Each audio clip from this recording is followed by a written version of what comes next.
I know. So this season, you've obviously covered a lot of ground with the many seasons before. What's the core for you guys, the most interesting thing to have? The brothers kind of have to deal with grief. Obviously, they've both talked about, kind of dealing with the aftermath of all of his death, but what else kind of thematically is that? Well, thematically, I mean, one thing that we talked about was if last year was, and this may be redundant to what the guys have said, but if last year was sort of about family coming together, this is how do you deal with a family that gets torn apart, and how each of the guys reacts to that. You throw into that mix that they basically are dealing with the spawn of Satan. Dean has his theories of how to handle the situation, which is basically shoot him in the face.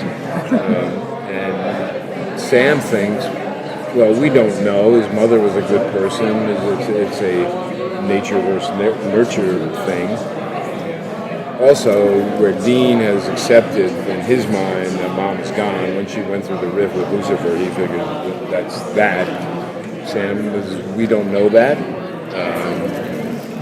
Our way into that world is this kid opened up the rift once before. Let's see if we can corral him or kind of get him to do that again and take our chances. So that causes a bit of headbutting between the guys. We felt that this season was smaller than last season in terms of scope.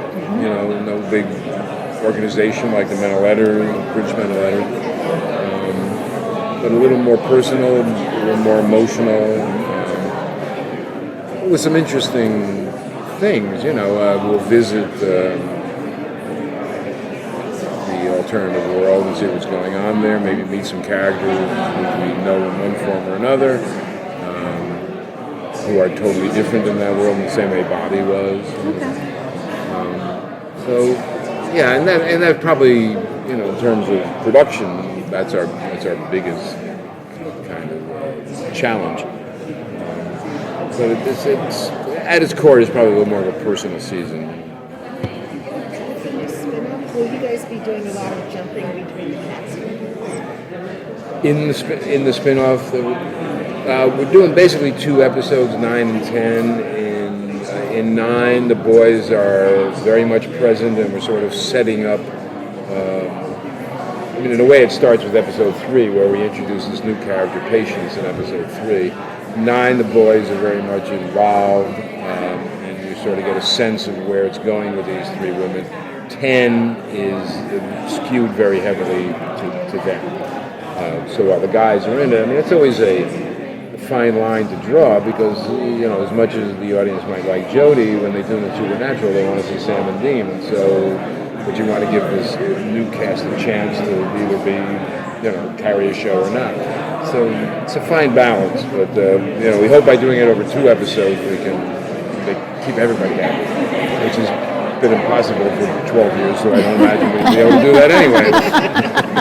Congratulations on season 13. Since it is 13 and that's a supernatural number in itself, will there be references to it like Friday the 13th or the fact that hotels don't have 13 floors?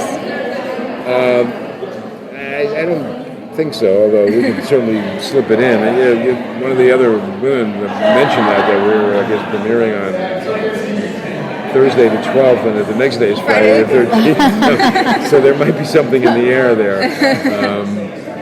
Your NBC counterpart just told us about the kind of Sam and Dean of both of them kind of looking at the different situations. Sure. Tell us a little bit, just hinted on the alternate that's kind of going in there. How much of that's going to kind of take up the season, and what do you guys want to show it? You know what? Ultimately, for us, it's a way to.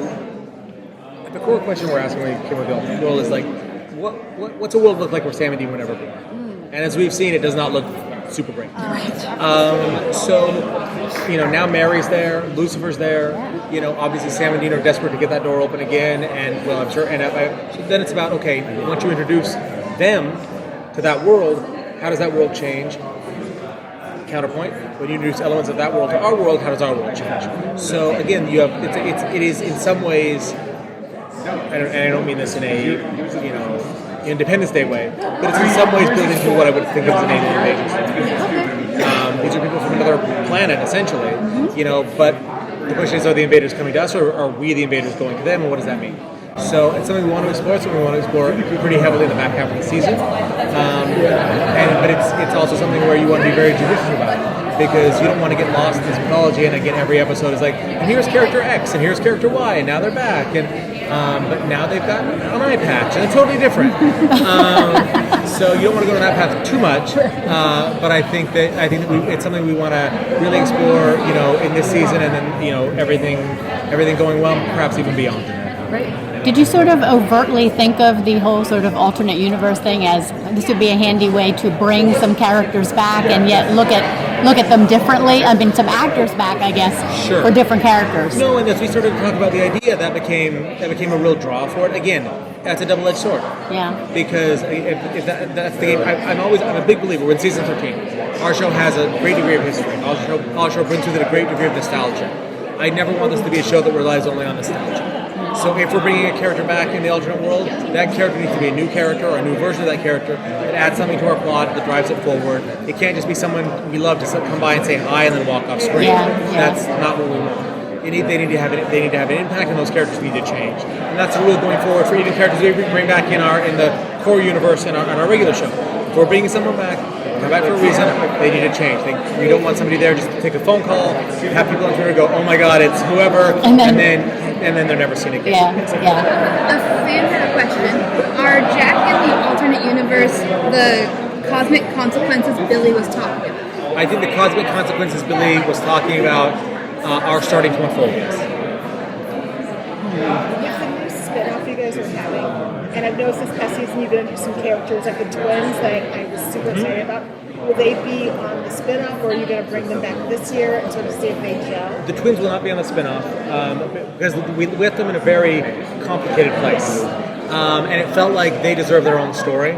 And so our hope is to bring them back in the core show. However, we are in episode 3 introducing a new character to the spin-off that we hope will be very cool and bring kind of a new voice to the show. The Scooby episode sounds so amazing. Can you give us any hints about it or anything that we haven't learned yet? I mean, the great thing about it, when we got the call about it, it was like, have you guys ever thought about doing this? And we're like, we haven't. How stupid are we? Like, it's obvious. Is that you've got both Sam and Dean, Sam and Dean are basically like my age, and Scooby was on all the time. Like, Mom told me a story. When I told her we were doing it, she's like, oh, that's really funny, because when you would take a nap and you would miss Scooby-Doo, this was before TiVo and everything, she's like, you just cry all the time. I'm like, wow, hey, let's, I think I was more mad. I think it was not that weak, but it turns out I was. But if you're Sam and Dean, you look at people, these are guys that drive around solving mysteries. There are actually a lot of parallels. So you've got this, it's nostalgia for both of them, and I think it's a way that's really, really cool. And it makes it a personal story, not just and now we're animated and let's have some gags, It becomes a very personal story for both of them in a lot of different ways. Sparks fly. So there you go. Everyone wants to know, will Michael get a chance to come out and play this season? I think a character named Michael will. I'm not sure it's the Michael we know and love. And we won't be seeing any more from the Man of Letters in England. I mean, we could already get to hear the news. I think we will be seeing a limited fallout of that. I think we really liked the characters. We liked the door that opened. We felt it wasn't something we felt we could get 2 full seasons out of. But I think you're going to see some fallout of that, both in terms of how our guys have evolved their own methods, and then just because the British Men of Letters are gone, that doesn't mean they're forgotten. Who's going to have... Oh, go ahead. So the Scooby episode is obviously a big undertaking for a lot of people. Anything else that you guys are doing that's kind of off-put or just your one-off that you guys are doing? Sure. I mean, I think the Scooby episode is the. I mean, we wrote the script for that a year in advance, so that took a lot of time. I think we've got an episode coming up. It'll be episode 11. That will be. It's in the same wheelhouse of the episode we did on the sub when we got Zach the Right Time was on sub. It's that, but I think a little bit more ambitious, and so that's production-wise, that's going to be a real challenge for us. And then obviously the spin-off itself, making it feel like an episode of Supernatural, but also feel like it's a distinct own thing. I think between those production challenges, that's what we're focused on right now. We might have another episode where we incorporate the fan fiction. Remember that you had the play that one year, the books, and I was wondering if you might do something else again this year. We're certainly always open to that. Again, we did that. The last time we really did, we did the convention episode, and then we did the musical episode essentially, and they were about 5 years apart. I think we don't want to pack them in two because it was like season 5, I believe, and then musical episode was season 10. Yeah, so 5 years apart.